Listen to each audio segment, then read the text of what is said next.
Hi, this is Melissa with Fox and Fig Knits, and I'm going to show you how to work an elastic bind off with a bobble two ways. So first we're going to get started here by just knitting our first stitch and then knitting our second stitch. Now to bind off, we want to take our left needle and insert it into those two stitches together and knit them together. Just like that. Very simple. This is a nice and stretchy bind off. Then knit the next stitch, and again insert your left hand needle into the loops and knit them together. And you would just keep doing this across your work.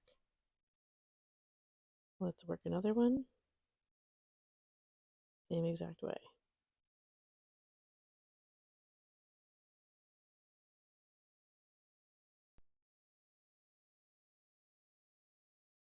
Now with this next one, I'm going to show you if you were to transfer the loops back to the left needle, all you're really doing is knitting those two loops through the back loop together.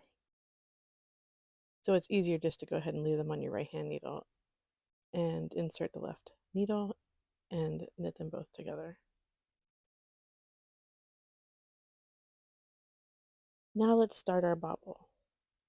Into the next stitch, we're going to knit through the front, knit through the back, and then knit through the front again. In this example, I'm going to show you how to turn your work and then purl across each of these stitches.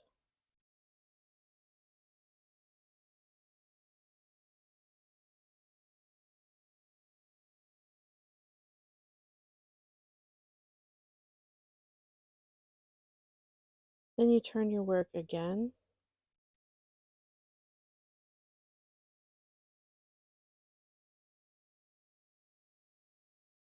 and knit these three stitches.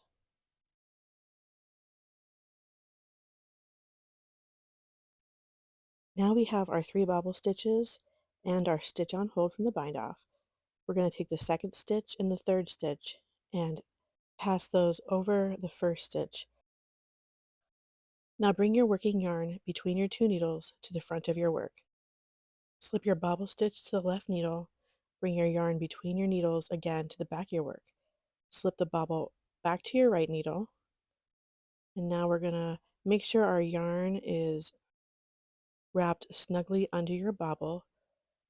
Hold it fairly tightly, and now go ahead and work these two stitches on your right needle just like you were with your elastic bind off.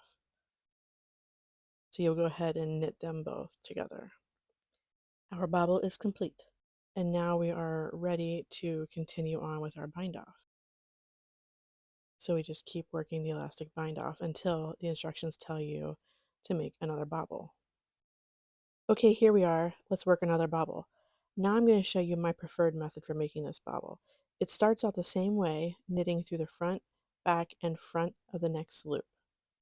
Now, instead of turning your work, what I like to do is go ahead and knit these three stitches backwards. You do that by inserting your left hand needle into the loop from behind, wrapping the yarn around your needle clockwise, and then slipping that loop off the needle. Continue working across these stitches in the same manner, and you will have knit all three of these stitches backwards, which is the same as doing a purl stitch on the wrong side of the work. Now, because of how we wrap that stitch, these stitches on your needle are twisted. To correct that, we will knit all three of these stitches through the back loop.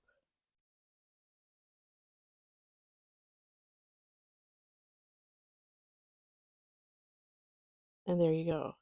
Now we can go ahead and start passing our second and third stitch over our first.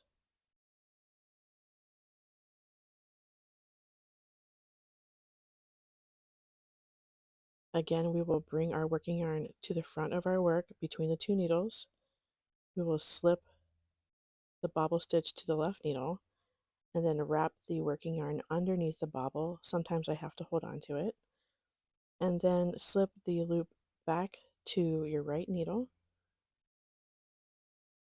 And now we will go ahead and bind off the bobble loop and the stitch on hold, just like we were doing for our elastic bind off. So insert the right needle and knit these two together, which again is the same thing as a knit through the back loop if you were to slide them to the left needle. And now you would just continue with your bind off, alternating between the elastic bind off method and the bobble bind off method, however your pattern states. Of course, you can use just the elastic bind off and eliminate the bobbles completely, or you can use these bobbles in a totally different bind off. Let's fast forward through the rest of these stitches and you'll see the result. Now here's our finished edge, the elastic bind off combined with the bobbles. And here's a blocked sample of my Rosamie shawl featuring this bind off technique. As always, thank you so much for watching, and if you enjoyed this tutorial, click like and subscribe to see more content like this from me. Thanks again!